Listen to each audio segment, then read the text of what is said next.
자족이라는 제목으로 말씀을 나누겠습니다.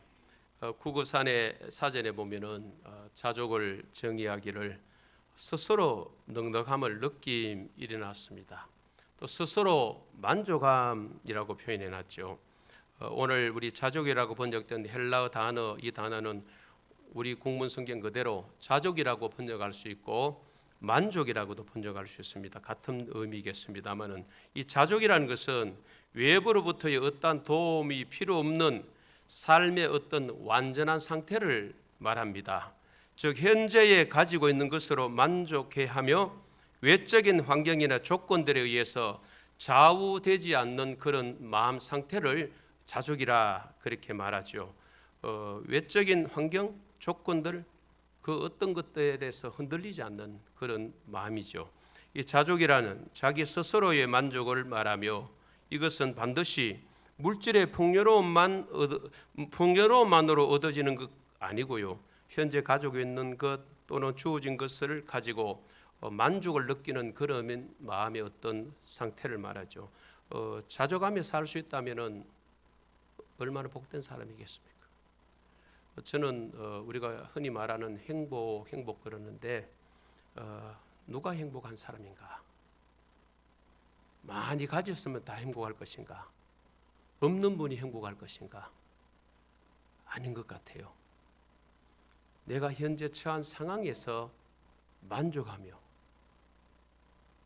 자족하는 삶, 그 사람이 저는 행복한 사람이 아닌가 생각해 봅니다. 여러분은 어떤지 모르겠습니다. 현재 여러분이 주어진 환경, 여건, 어떠함과 관계없이 스스로 만족을 느끼고 계십니까? 자족하십니까? 그 사람은 이미 행복한 사람 같아요. 제가 봤을 때. 그 사람이 행복한 사람이다. 예. 많이 가졌음에도 불구하고 뭔가 자꾸 부족하다고 더하기를 자꾸 하려면은 얼마나 힘들겠어요. 만족이 없으니까, 자족이 없으니까 얼마나 힘들겠어요. 그 삶이. 그렇게 한번 생각해 봤습니다. 오늘 이 본문에는 자족하며 살았던 한 사람이 소개되는데 우리가 너무 잘 아는 사도 바울입니다. 바울은 세상적으로 느낄 때는 자족할 만한 환경이 아닙니다. 우리가 일반적으로 생각하는 그 자족, 이 정도면 만족하지 않은 그 만족에 상당히 미달했던 사람이 누굽니까? 바울이에요. 세상적인 기준으로 본다면. 지금 바울이 어디에 있습니까? 감옥에 있잖아요. 감옥에 있어요. 자유의 몸도 아닙니다. 저는 이 감옥 하면은 지금은 고인되었지만은 남아프리카 공화국의 흑인 대통령이었던 넬슨 만델라, 이분은 억울하게 27년 동안 감옥살이 했잖아요. 27년이에요. 사실 한 해만 감옥살이 해도 힘들 텐데 27년 동안 감옥살이 억울하게 했음에도 소망을 잃어버리지 않았어요. 오죽하면 자기 외손자 이름을 소망이라는 그 나라 이름으로 지어줬을까요? 소망의 이름 지었을까요? 낙심하지 않고 감옥 안에서도 나름 만족한, 자족하는 삶을 삽니다. 27년 감옥살이 하고 난 뒤에 뭐가 됩니까? 추록해서 대통령이 되고 노벨상도 받고 지금은 고인됐지만 그분이 좀 떠올라요. 제가 아는 정치인이지만은 투옥 생활했던 이 사람이 어떤 부분에 있어서 바울을 닮은 듯한, 그리고 추록 후에 나와서 자기를 그렇게 어렵게 하고 누명씌워서 감옥에 가뒀던 그 사람들을 갚아주지 않았어요. 대응하지 않았어요. 보통 사람 같으면은 대통령이 되었겠다, 자기를 억울하게 하고 안타깝게 했던 그 사람들을 다 쳐놓을 수 있지만은 그 일을 하지 않은 사람, 그 감옥살이 속에서도 나름 만족하며 살았던 사람이 넬슨 만델라 대통령, 그죠? 그분이 좀 떠오릅니다. 오늘 이 본문의 사도 바울, 사실 세상적인 건 뭐 가진 게 뭐가 있습니까? 그가 뭐 다른 별다른 부부 생활하는 가정이 있습니까? 뭐 어떤 물질을 가졌습니까? 세상적인 어떤 명예를 가졌습니까? 사실 소유하지 않았거든요. 그럼에도 불구하고 그는 자족하며 만족하며 살아가는 그 삶을 살았던 사람이 바울이에요. 오늘 본문에서 한 세 가지 정도 좀 말씀을 나눌까 합니다. 우리 먼저 주 안에서 크게 기뻐한 바울에 대해서 10절을 통해서 잠깐 나눌까 합니다. 우리 10절 한번 읽어보실까요? 10절 시작. 내가 주 안에서 크게 기뻐함은 너희가 나를 생각하던 것이 이제 다시 사기 남이니 너희가 또한 이를 위하여 생각은 하였으나 기회가 없었느니라. 여러분, 사도 바울이요 빌립보 교인들 생각하면서 기쁨이 있는 거예요. 빌립보 성도들이 에바브로디도를 통해서 어떤 선물을 보냈습니다. 바울은 선물이 무엇인지 구체적으로는 언급하고 있지 않지만은, 그러나 요즘식으로 바꾸면은 선교비를 보낸 것으로 이해할 수 있을 것 같습니다. 선교사에게 선교비가 충당되지 않으면은 참 어렵습니다. 선교비가 오해 없으시기를 바랍니다만 잠깐 언급하겠습니다만, 저 아들도 선교지를 가기 때문에 파송교회에서는 60%, 나머지는 40%를 협력 후원을 받아야 갈 수가 있어요. 협력 후원을 받아야 돼요. 뭐 자기들 동기들이 다 아직 부교육자 아닙니까? 나이 30대 중반에 담임하는 자기들 동기가 있나요? 다 부교육자예요. 그 협력 후원을 받아야 돼요. 파송교회는 총회 JMS에서 원한 룰은 딱 한 가지입니다. 60%는 교회에서, 나머지는 네가 뛰어서 40%를 충당해라.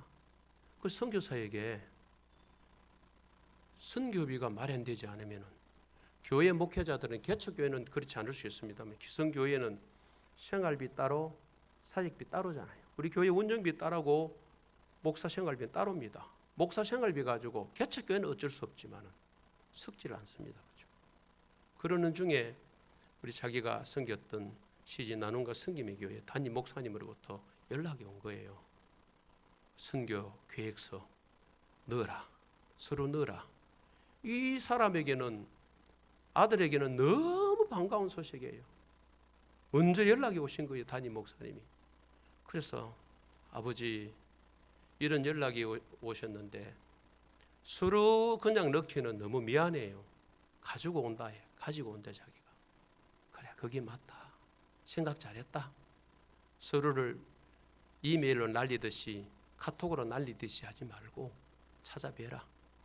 그래서 이제 JMS 훈련만 듣고 경기도 화성으로 왔다 갔다 하고 있거든요. 주일 밤에 사역 마치고 8시 반까지 복귀하고, 또 금요일 3시, 4시에 마치면 또 금요일 진주 내려와서 또 사역하고 주일날까지 다 불이활약 또 올라가고, 이걸 3개월 해야 돼요. 지금 이제 6주차 마쳤나요? 내일 공휴일이니까 이제 오늘 밤에 올라와서 목사님 뵙고 아마 우리 집에 좀 잘지도 모르겠어요.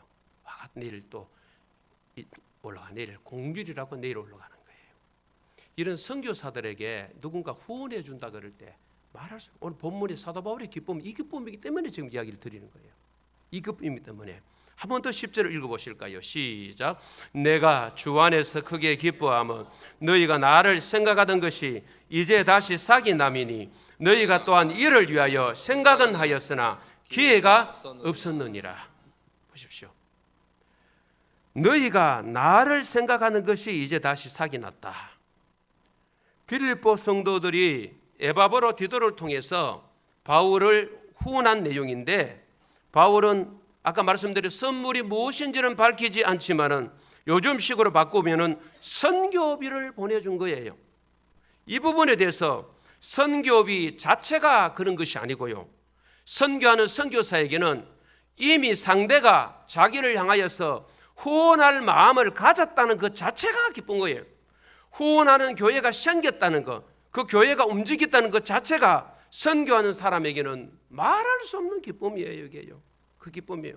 이거는 선교하신 분 알 거고, 개척교회 오늘 박 목사님이 갔다 왔지만은 저와 우리 성도들의 방문이 목사님에게는 진짜 뭘 얻었는 것 같아요. 개척 목사에게는, 식구 없는 목사에게는요. 말할 수 없는 거예요. 이거 당해본 사람은 알잖아요. 생각보다 떨어졌는데 누군가 당신 내 좀 도와줄게. 야, 넉넉한 집에 도와주는 거 말고요. 진짜 살이 떨어지고 먹을 양식뿐 아니라 뭐 다른 부분에 대해서 너무 부족한 거예요. 아예 학비가 없는 거예요. 공부를 시키려니까. 그런데 누군가가 손을 내밀어서 도와준다 그럴 때에 없는 그분의 입장에서는 기쁨이 얼마나 큰 기쁨이겠습니까? 그걸 우리가 이해하신다면 오늘 바울이 왜 이런 표현을 썼는가를 알게 될 겁니다. 왜 이런 표현을 썼는가? 너희가 나를 생각하는 것이 그랬습니다. 단순히 앞에 말씀드린 물질적인 것만 말하는 게 아닙니다. 관계성을 바탕으로 하는 사랑의 주고받음을 이해할 수 있는 거죠. 저는 이 대목에서 제가 30년 목회하면서 초기는 그런 부탁을 하지 않았지만은 우리 교회가 좀 넉넉하면서 섬기실 만한 분들에게 개척교회부터 해서 여러 가지 좀 섬기시라고 간혹 부탁한 적이 있어요. 그때마다 저를 오해하지 않고, 왜? 나를 섬겨달라고 부탁하지 않았기 때문에 그렇습니다. 우리 가정에 뭐 아예 학비가 없습니다. 학비도 차라리 그때는 우리 친구 목사나 아버님께도 손을 못 내밀었어요. 아버님 믿음 없기 때문에. 우리 모 친구 목사님이 옛날 성도님들 들으실 거예요. 100만 원 안에는 네 얼마든지 빌려준다. 100만 원 안에는. 참 많이 빌렸었어요.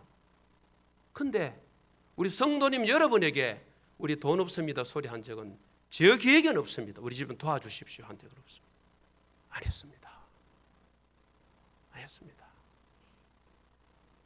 아이들 사고 싶은 거 그거 많았을 때도 안 했습니다. 각자가 얘기하고. 학원 안 보냈습니다. 보낼 여건이 돼야 보내지. 단지 피아노 학원 하나 보내서 큰아들이 지금 잘 쓰고 있죠. 남자라서 피아노를 치고 드럼, 악기, 피아노 하나 배우니까 다 되더라고요. 아주 지금도 훈련받는 열 몇 가정 안에 아들이 때로는 피아노 칠 때 수임 받아요. 선교지에 수임 받고. 그거 했지. 뭐 여건이 안 되니까. 그럴 때 우리 아이 뭐 한다고 아니요. 죄송합니다. 양목 친구 강 목사가 영상 나가도 괜찮아요. 사실이니까. 문치과입니다. 문치과. 지금 북삼에 문치과라고 있어요. 대구로 이사 오셔서 양목교회는 안 다니시다. 그분 대구 모교회 다니시는데 집사님이에요. 그 가정에서 한 달에 20만 원씩 3년 가까이 해주셨어요. 우리 아이들 최고 어려울 때 20만 원씩. 하나님은 다른 손길로 통해서도 하시던. 내가 그분에게 도와도 아니 친구가 물론 내 어려운 상황을 보고 소개를 한 거죠.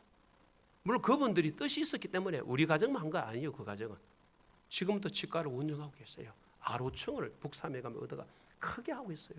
그분들이. 예. 이러니까 하나님이 그쪽 손길을 통해서. 그건 제가 이제 한 번씩 기도하는 거죠. 그때 오래전에 조영동 있을 때 도움 받았던 거. 20년 전에 도움 받았던 거. 여기 오기 전입니다. 그걸 생각하면서 이분들을 놓고 또 고맙잖아요. 아내는 장집사님. 문치과 하는 거 보니까 남편은 문씨예요. 문치과. 그렇죠. 그럴 때 어려울 때 누군가 손 내밀 때 못 잊어요. 바울이 지금 그 입장이다 생각하시면 돼요. 바울이 왜 이렇게 기뻐하는가? 자기 개인 돈 쓰라고 준 것도 아닌데 선교비잖아요. 그 때문에 우리 교회 좀 넉넉해지면서 좀 나아지면서 우리 장로님들도 좀 쉬워지고 장로님들도 참 넉넉해질 때 제 부탁하잖아요.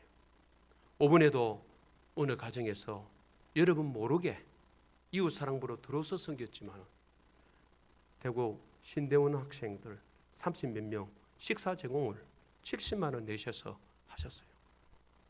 교수님 한 분이 목사님 신학생을 좀 섬겨주시면 좋겠다.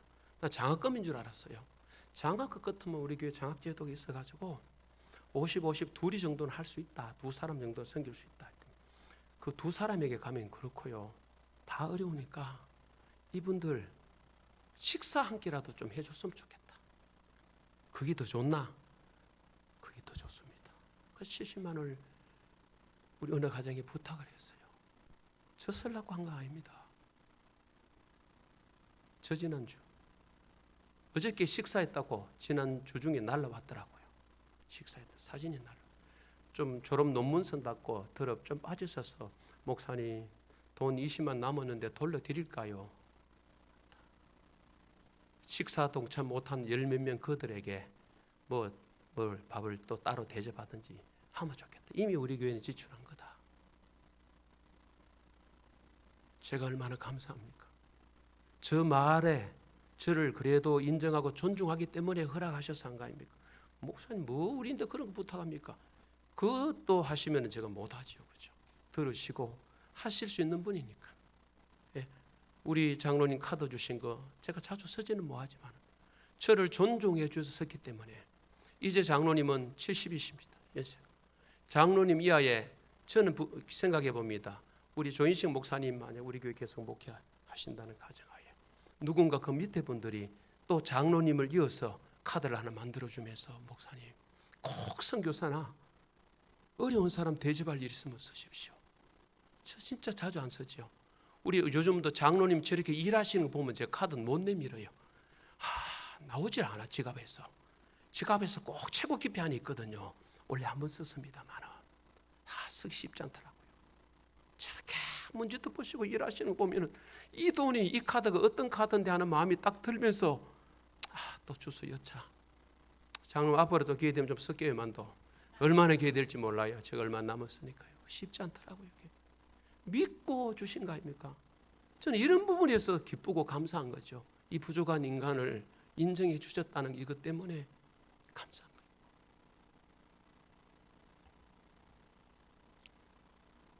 이름 되면 많습니다. 그죠? 참 얼마나 귀하고 소중한 여러분들이 많아. 그것 때문에 비단 재정만 말하는 건 아닙니다. 그죠? 여러 분야에 바울의 기쁨은 이런 기쁨이었던 거죠. 그죠? 우리 11절 12절을 통해 두 번째 자족하기를 배운 바울입니다. 자족하기를 배운 바울. 우리 11절 12절을 두 절 한번 읽어보실까요? 시작.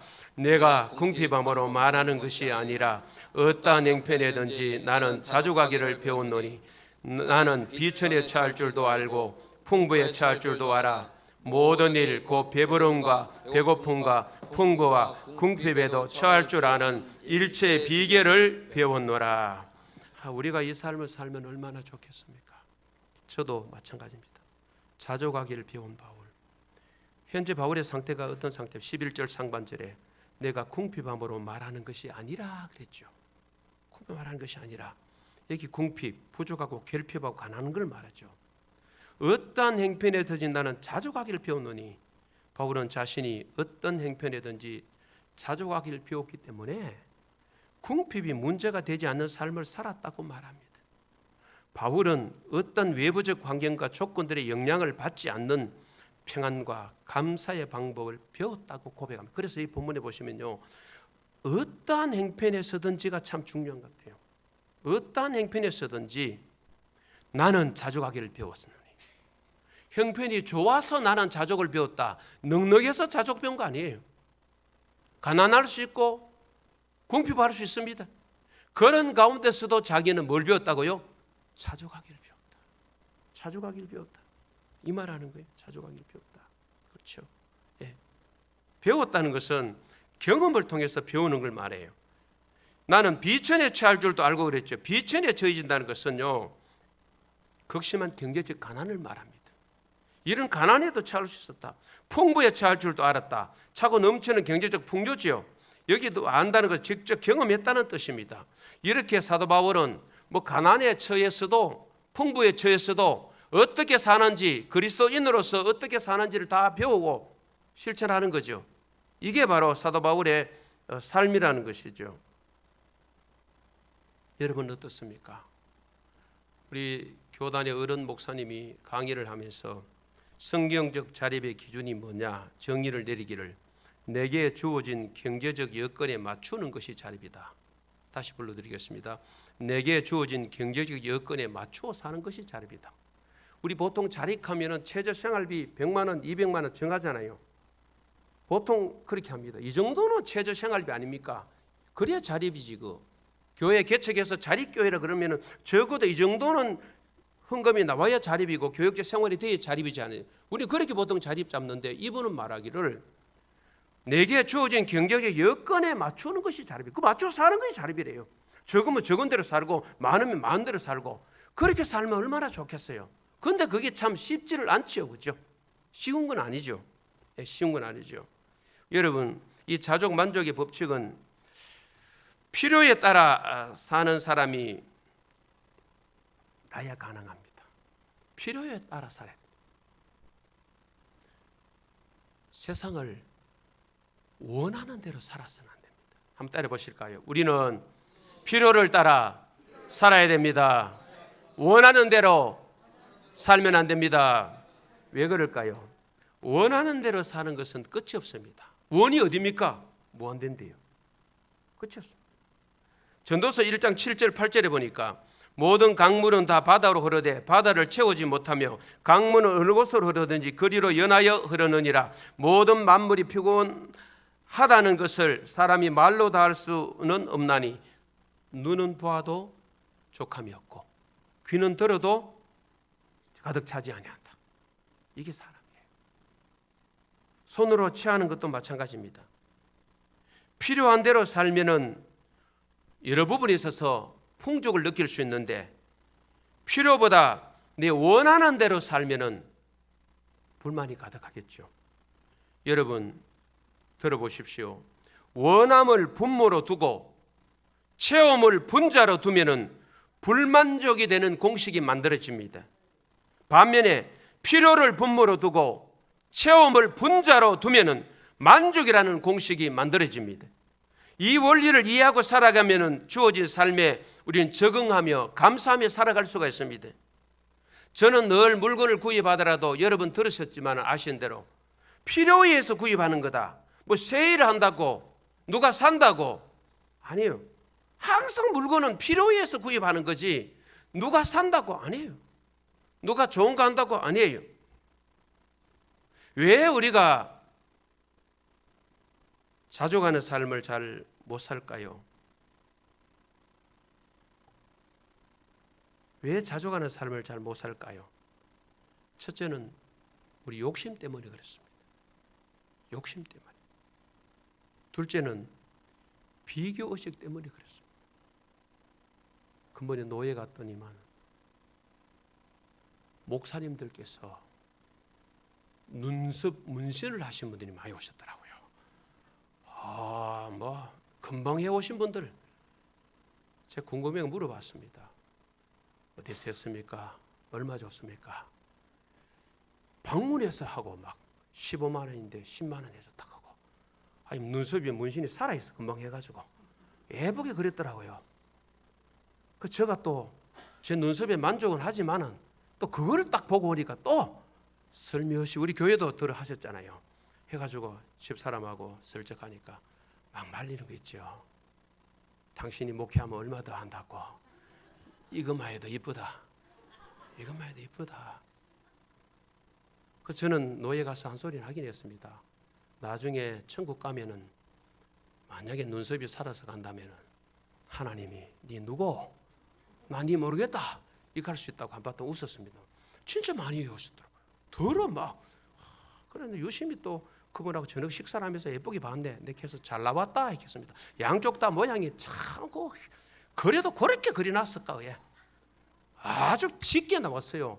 그 좀 지나면은 그다음 친구 목사님이 또 한 2년 된 분이 또 만났네 어저께 만나고 어디는 또 이래 하시더라고요. 왜 사람이 만족 뭐하고 자족을 뭐합니까? 다른 사람과 자꾸 비교해서 그래요.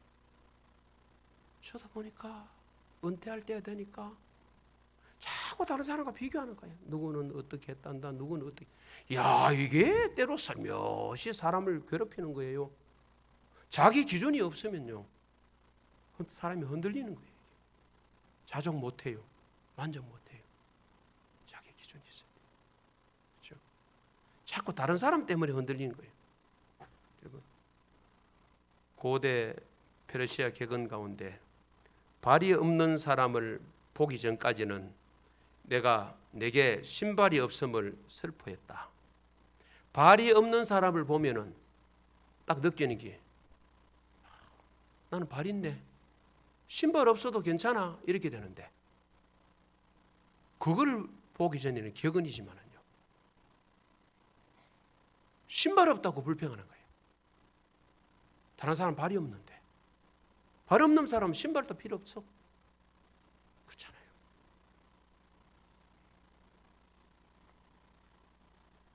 박희석 목사님이 쓴 은혜는 내일 오지 않는다는 책에 나오는 이야기입니다. 온몸 전신에 암세포가 전이되어서 시한부 판정을 받은 주부 이야기입니다. 6개월 시한부 판정을 받았지만은 이 주부는 22개월을 살았습니다. 그렇게 연장된 삶을 살면서, 즉 1년 이상 보너스를 살면서 그 덕에 아들을 초등학교 입학시키는 그런 경험도 하게 되었고, 1년 반 동안 더 살면서 학교 데려다주는 기쁨도 누리게 되었습니다. 아들이 흔들리는 이빨을 뽑아주는 경험도 했습니다. 그 기념으로 자전거를 사러 갔을 때 정말 행복했다고 이야기를 합니다.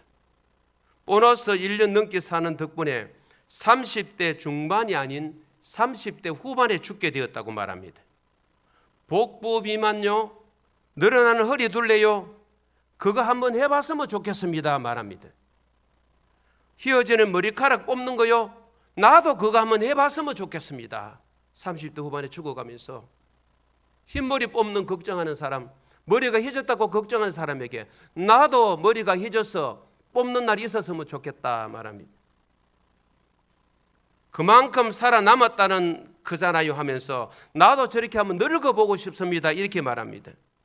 그러면서 부디 삶을 즐기면서 사세요. 두 손으로 오늘의 삶을 꽉 붙잡으세요. 여러분이 부럽습니다. 30대 후반에 죽어가면서 허리 좀 굵으면 어때요? 그렇죠? 복부 비만이면 어때요?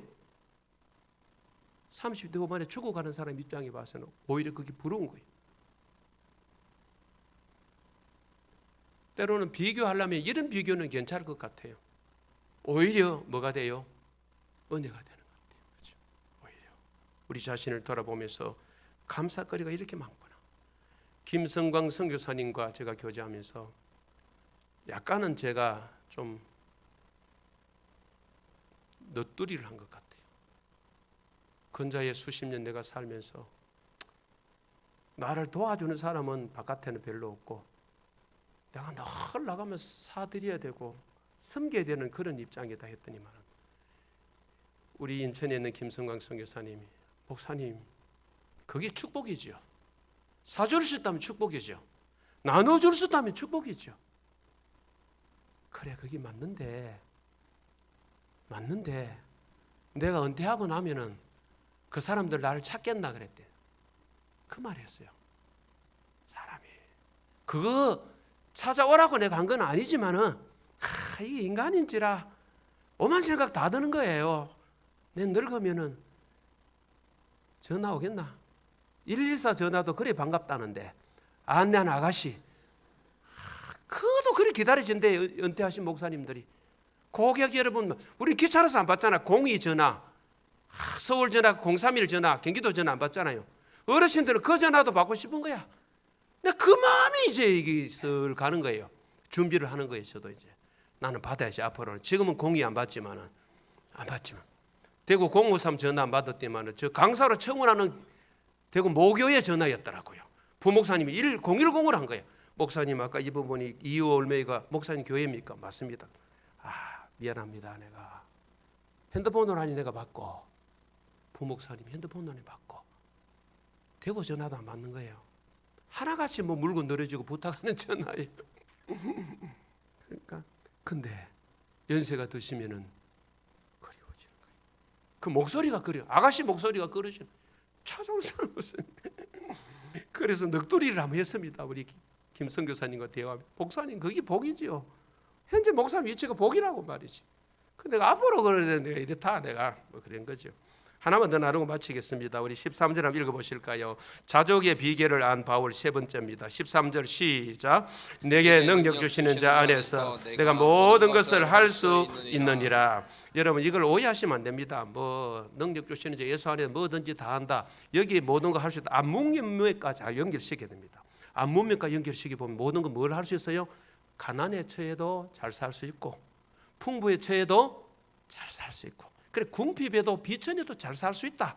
그걸 내가 배웠다 이 말이지. 이 구절 하나만 딱 우리가 빼가지고 요 구절만 달달 외우면서 그래 내게 능력 주시는데 내가 모든 거 할 수 있다. 이것도 할 수 있어. 그런 건 아니고요. 안문명과 연결시켜 보면요. 바울이 이야기 여기 모든 것이란 것 12절 언급된 모든 일입니다. 이 일도 저 일도 궁핍에도 풍부에도 비천에도 가난에도 어떤 상황에 뭐 처해도 그죠? 자기는 뭐합니까? 일체 삶의 비결을 배워서 왜 이 가능함? 능력 주시는 자 안에서 누구 때문에? 그리스도 안에서 가능하다 이 말입니다. 여러분 디모데전서 6장 6절에서 8절 화면으로만 띄워주십시오. 자족해야 되는 이유가 첫째 경건에 큰 이익이 됩니다. 경건에 둘째 빈손으로 왔다가 빈손으로 가기 때문에 그렇습니다. 공술의 공석입니다. 그래서 자족해야 됩니다. 히브리서 13장 5절도 한번 띄워주시기 바랍니다. 돈을 사랑하지 말고 있는 바를 뭐하고 여기라?